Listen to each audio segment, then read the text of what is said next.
Hi friends, எல்லோருக்கும் வணக்கங்க. நாம் இன்றைக்கி மாடி தோட்டத்தில் வெண்டை செடி வளர்ப்பு முறையும் நிறைய காய்கள் காய்க்கிறதுக்கு நான் பயன்படுத்திய உரங்கள், அப்புறம் நோய் தாக்குதலை தடுக்கிறதுக்கான பூச்சி விரட்டிகள், அப்புறம் வெண்டைக்காயோடைய அறுவடையும் இந்த பதிவில் நாம் பார்க்கலாங்க. இந்த வெண்டை செடி ஒரு கோடைக்கால பயிருங்க. அதனால் இது 8 மணி நேரம் நல்ல சூரிய ஒளி படுற இடத்துல இதை நம்ம வளர்க்கணும். மண்கலவைன்னு பார்க்கும்போது எந்த ஒரு செடியுமே ஆரோக்கியமாக வளரணும்னா நம்மளுக்கு ஒரு நல்ல அறுவடை தரத்துக்கு நல்ல தரமான மண்கலவையும் நல்ல விதையும் கண்டிப்பாக இருக்கணுங்க. இந்த வெண்டை அதிக அமிலத்தன்மை உள்ள மண்ணில் தான் நல்லா விளையுங்க. அதாவது சாயிலோட pH லெவல் 6 to 7 இருக்கணும். அப்புறம் மண்கலவைன்னு பார்த்திங்கன்னா 1 பங்கு செம்மண், 1 பங்கு மாட்டினுடைய தொழு உரம், 1 பங்கு கொக்கோபிட், ஒரு கைப்பிடி வேப்பம் புண்ணாக்கு, 1 கைப்பிடி சாம்பல், 1 டீஸ்பூன் சுண்ணாம்பு. இந்த மண்கலவை வீடியோவை லிங்க்கை நான் டிஸ்கிரிப்ஷனில் போட்டிருக்கேங்க, போய் பார்த்துக்கோங்க. அடுத்ததாக விதைன்னு பார்த்தோன்னா நாட்டு விதையை தேர்ந்தெடுக்கிறது நல்லதுங்க. இந்த வெண்டை செடியை பொறுத்தவரை நாற்று விட்டு வளர்க்கணும்னு அவசியம் கிடையாது. விதைகளை நேரடியாகவே மண்ணில் விதைக்கலாம். விதைகள் 4லேருந்து 5 நாளில் முளைக்க தொடங்கும். அடுத்ததாக இதுக்கு தண்ணி ஊற்றுறதை பற்றி பார்க்கலாங்க. வெண்டை செடிக்கு நிறைய தண்ணி தேவைப்படுங்க. அதனால் காலையிலையும் சாயந்தரமும் தண்ணி விடணும்.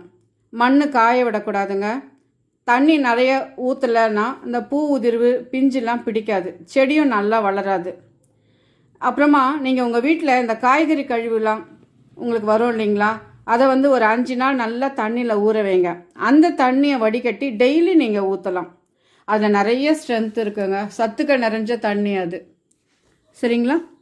இந்த வெண்டை செடியை பொறுத்த வரைக்கும் மாடி தோட்டத்தில் வளர்க்கும் போது அதிகப்படியான பராமரிப்பு கவனிப்புலாம் தேவைங்க.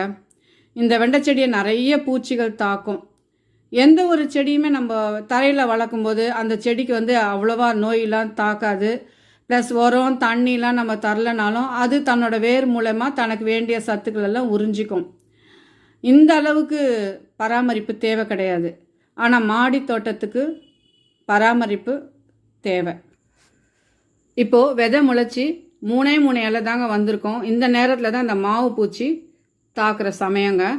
இது என்ன பண்ணனா, இலையெல்லாம் அப்படியே சுருங்கி இருக்கும், வளர்ச்சி இல்லாமல் இருக்கும். அந்த இலையோட அடிப்புறத்தை நீங்கள் திருப்பி பார்க்கும்போது அங்கே இந்த மாவு பூச்சி இருக்கும். இதை தவிர்க்கிறதுக்கு நீங்கள் வாரம் ஒரு முறை வேப்ப எண்ணெய் இல்லைங்களா, 2லேருந்து 5 ml 1 லிட்டர் தண்ணியில் கலந்துருங்க. அதோட கொஞ்சம் பேபி ஷாம்பு ஒரு 5 ட்ராப்போ, அப்படின்னா அந்த காதி சோப்பு கொஞ்சம் போட்டுட்டு நல்லா அந்த செடி மேலே ஒரு வாரமும் கண்டிப்பாக நீங்கள் ஸ்ப்ரே பண்ணிவிடுங்க. அப்போ அந்த பூச்சிகள் வராது.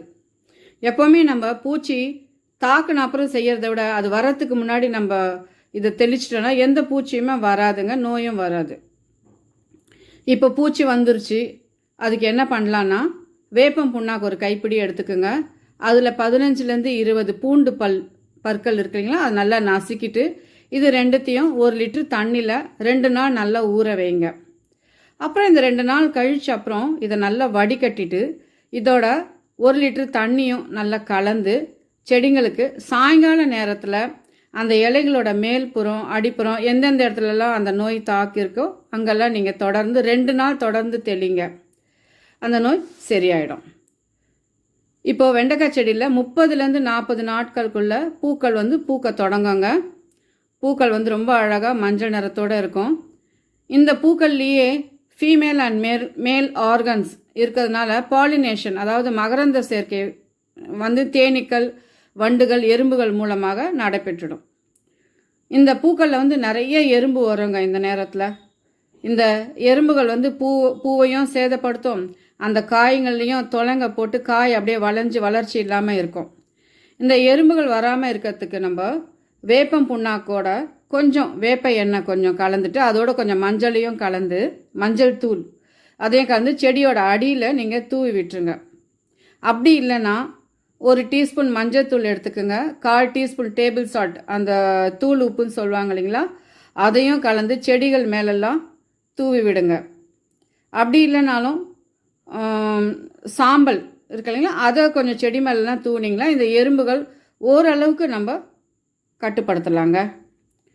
அப்புறம் 15 நாளைக்கு ஒரு முறை வந்து இந்த வேப்பம் புண்ணாக்கு ஒரு கைப்பிடியை வந்து மண்ணில் போடுங்க. ஏன்னா இது வந்து வேறு அழுகல் நோய் வராமல் தடுக்கும். அப்புறம் நம்ம முக்கியமாக செய்ய வேண்டியது செடியோட நுனி பகுதியை தினமும் கவனிக்கணுங்க. அங்கே தான் இந்த சாறு உறிஞ்சி பூச்சி முட்டையிடும். அது என்ன பண்ணும், செடியோட நுனி பகுதியிலலாம் இருக்கும், அதில் இருக்க அந்த சத்துக்களெல்லாம் உறிஞ்சி அந்த நுனி பகுதியை சேதப்படுத்தும். இதை பாருங்கள், இந்த நுனி பகுதியில் நான் வந்து ஒரு வாரமாக மழைன்றதுனால நான் நீம் ஆயில் ஸ்ப்ரே பண்ணலை. ஆனால் அந்த நுனி பகுதி ஒரே இந்த செடியில் மாத்திரம்தான் இந்த மாதிரி இருக்குது. அதை வெள்ளை வெள்ளையாக தெரியுது பார்த்தீங்களா, அதுதான் அந்த சாறு உறிஞ்சி பூச்சியோட முட்டைகள். அது பாருங்கள், அந்த பூச்சி கூட ஓடுது. நீங்கள் ஒரு குச்சியை விட்டு இதை அப்படியே மெல்லமாக அந்த முட்டைகளெல்லாம் எடுத்து விட்டுருங்க. அந்த ஒயிட் கலரில் இருக்குல்ல, அதெல்லாம் தட்டி விட்டுருங்க. தட்டி விட்டுட்டு நீங்கள் நீம் ஆயில் ஸ்ப்ரே பண்ணிட்டீங்களா, அது வளராது. இந்த சாறு உறிஞ்சி பூச்சி என்ன பண்ணோன்னா அந்த நுனி பகுதியெல்லாம் அதில் இருக்க அந்த சத்து எல்லாத்தையும் உறிஞ்சிட்டு இனிமேட்டு இந்த செடியில் அவ்வளோவா காய் வராது. ஏன்னா சத்துக்கள்லாம் போயிடுச்சு. அதுவும் இல்லாமல் அந்த இலைகளில் இருக்கிற அந்த குளோரோஃபில் இருக்கு இல்லைங்களா, அது எல்லாத்தையுமே அது சாப்பிட்டுட்டு மஞ்சள் கலர் ஆகிடும் இலையெல்லாம். கொஞ்ச நாளில் அந்த செடி வந்து வாடி போயிடும். அதனால் எப்போவுமே அந்த நுனி பகுதியை நீங்கள் ரொம்ப கவனத்தோடு பார்த்துட்டே இருங்க. இப்போ அடுத்ததாக உரங்கள்னு பார்க்கும்போது இந்த செடிக்கு வந்து நிறைய சத்துக்கள் தேவைப்படுங்க. வாரம் ஒரு முறை வந்து 4லேருந்து 5 நாள் நல்லா புளிக்க வச்ச மோரை வந்து தண்ணியோட கலந்து இது மேலே ஸ்ப்ரே பண்ணுங்க. ஏன்னா இந்த புளிச்ச மோரில் வந்து ஜிபர்லின்ற ஒரு ஹார்மோன் இருக்குங்க. இது ஒரு வளர்ச்சி ஊக்கி. அப்புறம் இந்த புளிச்ச மோரை வந்து நீங்கள் மண்ணில் ஊற்றும்போது இதில் வந்து நன்மை செய்யக்கூடிய பாக்டீரியா, அதாவது லாக்டோ பாக்டீரியா இருக்குங்க. இது மண்ணில் இருக்கிற அந்த ஃபங்கஸ் எல்லாம் அழிக்கும். இந்த வைரஸ் பாக்டீரியா வந்து செடிகளை வந்து தாக்காமல் இது செய்யும். செடியும் நல்லா வளரும். அடுத்ததாக 15 நாளைக்கு ஒரு முறை NPK, அதாவது தழை சத்து, மணி சத்து, சாம்பல் சத்து, இது கண்டிப்பாக இந்த செடிக்கு தேவைங்க. நான் வந்து காய்கறி கழிவுலேருந்து எப்படி NPK லிக்விட் ஃபெர்டிலைசர் செய்யறதுன்னு ஒரு வீடியோ போட்டிருக்காங்க. அதை டிஸ்கிரிப்ஷன் லிங்கில் போய் பார்த்து செஞ்சுக்கோங்க. அப்புறமா வாரம் ஒரு முறை கண்டிப்பாக மீன் அமினோ அமிலம் 10 ml 1 லிட்டர் தண்ணியில் கலந்து மண்ணுக்கு அதிகமாகவும் செடிகள் மேலே இலைகள் மேலெல்லாம் தெளிச்சிங்கன்னா செடி நல்லா ஆரோக்கியமாக வளருங்க. இந்த மீன் அமினோ அமிலத்தில் 9 வகையான அமினோ அமிலம் இருக்குங்க. இது ஒரு பயிர் ஊக்கியாகவும் இருக்கும், ப்ளஸ் பூச்சி விரட்டியாகவும் இது பயன்படுத்தும். இந்த மீன் அமினோ அமிலம் எப்படி செய்யறதுன்னதும் நான் ஒரு லிங்க் போட்டிருக்காங்க, டிஸ்கிரிப்ஷனில் போய் பார்த்துக்கோங்க. அப்புறம் பூத்து 10வது நாளில் வந்து நம்ம காய் பறிக்கலாங்க. 2 நாளைக்கு ஒரு முறை காய் எடுக்கலாம். தொடர்ந்து 2 மாதம் வரைக்கும் இந்த செடிகள் காய் கொடுக்கும். இந்த வெண்டைக்காய் செடியில் வர முதல் காயை விதைக்கி விட்டுடுங்க. எந்த செடியிலையுமே முதல் காயை விதைக்கி விட்டுடுங்க. ஏன்னா அதில் வந்து நிறைய சத்துக்கள் இருக்கும். அடுத்த முறை நம்ம விதைக்கும் போது நல்ல ஆரோக்கியமான தரமான செடிகள் நம்மளுக்கு கிடைக்கும். இந்த காய் முடிஞ்ச அப்புறம் அந்த செடியை வேரோட பிடுங்காமல் அந்த செடியோட தண்டு பாகம் அடியில் நீங்கள் கட் பண்ணிங்கன்னா கீழேருந்து பக்க கிளைகள்லாம் தோன்றுங்க. அதுலேருந்து காய்கள் வர தொடங்கும். ஒரு வீட்டுக்கு 10 செடி இருந்தால் போதுங்க, வீட்டுக்கு தேவையான காய்கள் நம்மளுக்கு கிடைக்குங்க. நீங்களும் உங்கள் வீட்டில் வெண்டைக்காய் செடியை வளருங்க. உங்களுக்கு இந்த பதிவில் ஏதாவது சந்தேகம் இருந்தால் கமெண்ட்டில் கேளுங்க, கண்டிப்பாக பதில் சொல்லுவேன். இது வரைக்கும் நான் சொன்னதெல்லாம் உங்களுக்கு புரியும்னு நம்புகிறேங்க. பிடிச்சா லைக் பண்ணுங்கள், உங்கள் ஃப்ரெண்ட்ஸ் அண்ட் ரிலேட்டிவ்ஸ்க்கு ஷேர் பண்ணுங்கள், சப்ஸ்கிரைப் பண்ணுங்கள். தேங்க்ஸ் ஃபார் வாட்சிங். வாழ்க வளமுடன்.